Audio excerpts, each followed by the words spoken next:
Hello, I'm Bonnie Hutchins, and we're here today to look at organizing and displaying data. The objectives today are to graph on the coordinate plane, to find the measures of center, to organize our data into charts and tables, and to display the data in graphs. The coordinate plane is a mathematical system in which two number lines are drawn perpendicular to each other.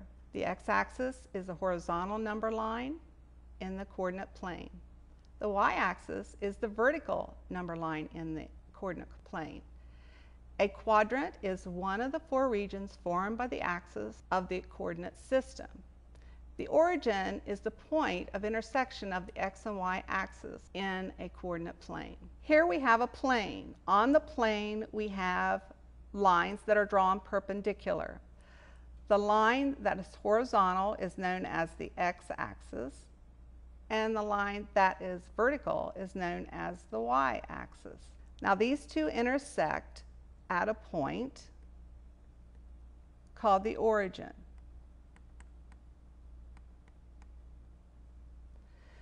The origin is 0 for the number line on the x-axis,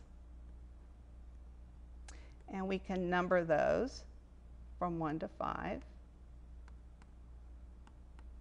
And it's 0 for the number line on the y-axis. Moving up are the positives, 1 to 5, and down are the negatives from 1 to 5.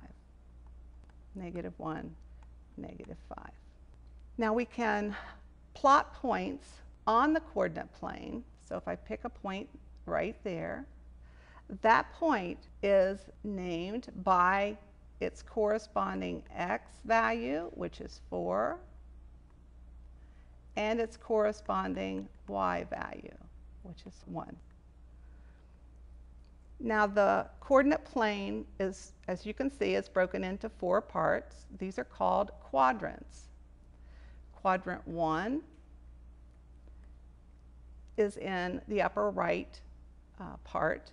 Then we move counterclockwise. 2. And these are Roman numerals, 3 and 4. And there you have the parts of the coordinate plane. An ordered pair is a point in the coordinate plane stated as xy, the ordered pair. The blue point on the graph is at 4, 1 on that coordinate plane. To organize our data, we're going to take this data set that was collected, but if we look at the order that it's in, it's not in any organized, meaningful order. So we can order this to be from the least to the greatest. So it starts with 20 and ends at 60, or it can be ordered from the largest to the smallest, starting with 60 and going down to 20. For the measures of center, the mean is the average of a set of data. In order to find the mean, we're going to get the sum of the data points. The sum here is 435. Then divide the sum by the number of data. We have 10 numbers, so we'll divide by 10. The mean is 43.5, also known to most of us as the average. The median is another measure of center. It's the middle number in an ordered set of data. So the data must be ordered from the smallest to the largest, or from the largest to the smallest. Here we have data ordered from the smallest to the largest. The median in this one is going to be between 47 and 48, since we have an even number of numbers. So our median is 47.5. Half of the number of data will be below the median and half will be above the median. If the data set has an even number of data, then the median will be the average of the middle two numbers, as we did with this one. The mode is another measure of center.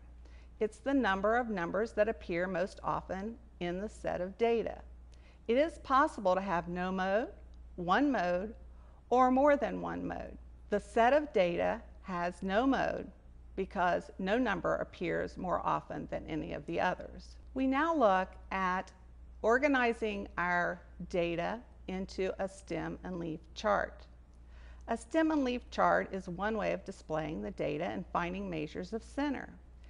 Each piece of data is divided so that the ones digit is the leaf and the rest of the number is the stem. The stems are arranged numerically in the stem column. The leaves are arranged numerically in the leaf column on the same line with the appropriate stem. We're going to construct our stem and leaf chart. To begin the chart, we're going to put stem on the left of the chart, and on the right we'll put leaf. And now we look at our data, and we're going to look at the digits that are not ones digit. We want to find the smallest one, and the smallest one would be the 2 on the 20. So we'll start with 2 for a stem, and it goes up to 60. So the highest stem would be 6.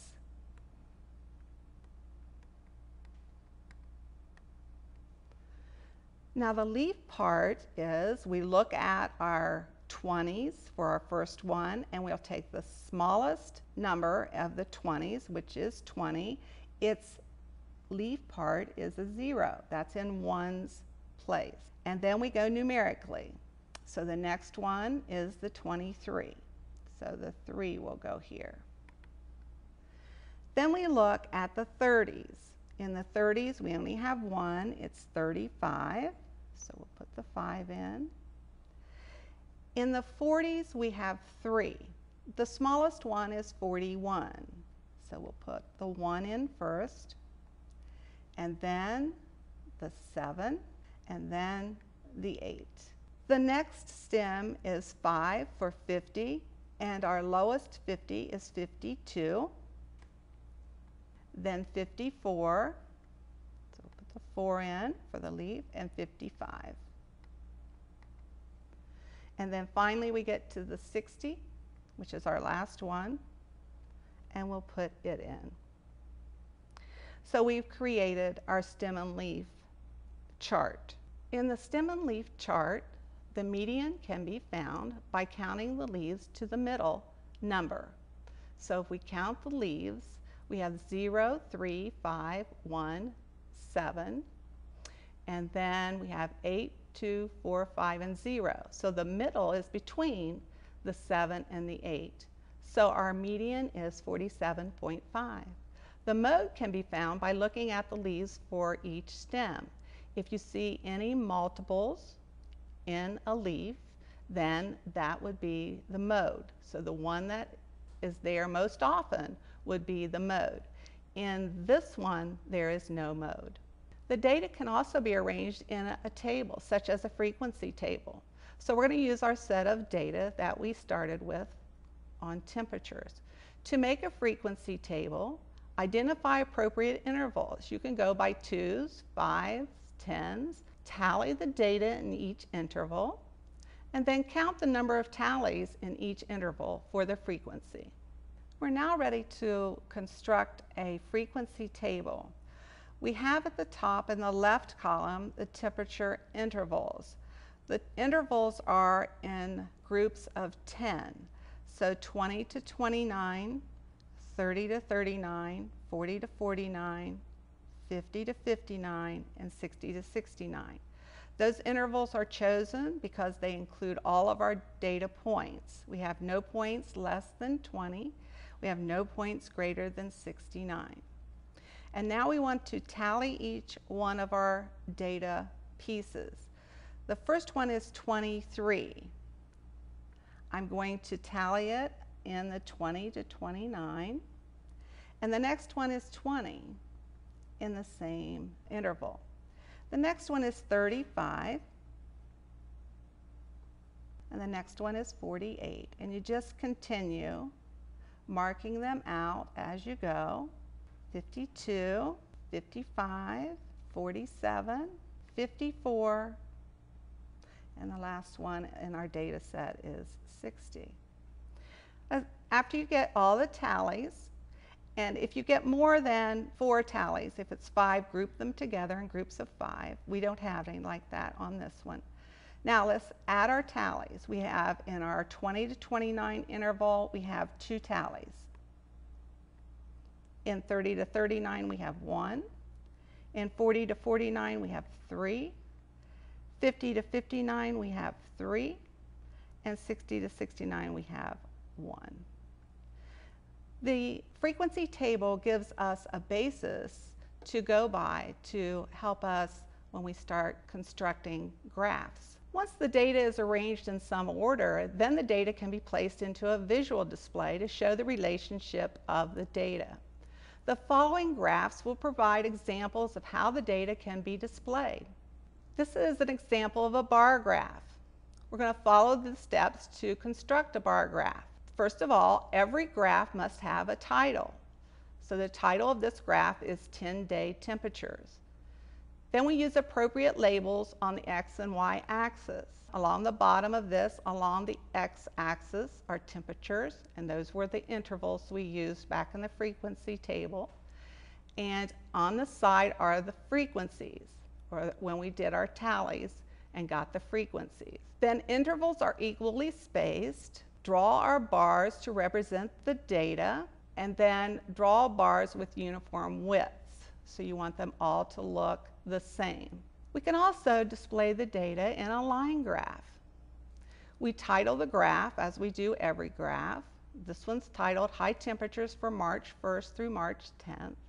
Use appropriate labels on the X and Y axis. Here we have the days from 1 to 10, and we have the temperatures on the side. The horizontal axis is often time, in minutes, hours, days, or years, etc. In this one, it's days. Use points to locate the data, and then connect consecutive points with the line segments. If you want to add additional data, follow these steps. Make any changes in the title. So as you add data, you might want to change. Here I added low temperatures for those same 10 days. So now in my title it says high, low temperatures for March 1st to March 10th. The addition of a legend will be needed to explain visually which line is representing the high temperature and which one represents the low temperatures. The next graph we'll look at is a scatter plot.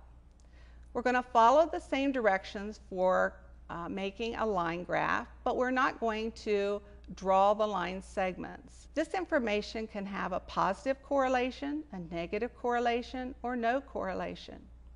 This data has a positive correlation because the data points show an upward trend. As the days pass, the temperatures increase. If the data has a downward trend, then it would have a negative correlation. If the data has no upward or downward trend, then there is no correlation. This scatter plot, same one as the previous slide, shows a trend line or a line of best fit. It can be added to a scatter plot to show how the data clusters in a positive or negative correlation, also to predict future happenings with the data. The circle graph. The circle graphs are also known as pie charts. The circle graph is made up of sections. Each section represents a percent of the total data. For example, if a section represents 1/4 of the total data, then it would be 25% of the circle, or 90 degrees. Today we talked about how to graph on the coordinate plane, how to find the measures of center, how to organize data into charts and tables, and how to display data in graphs.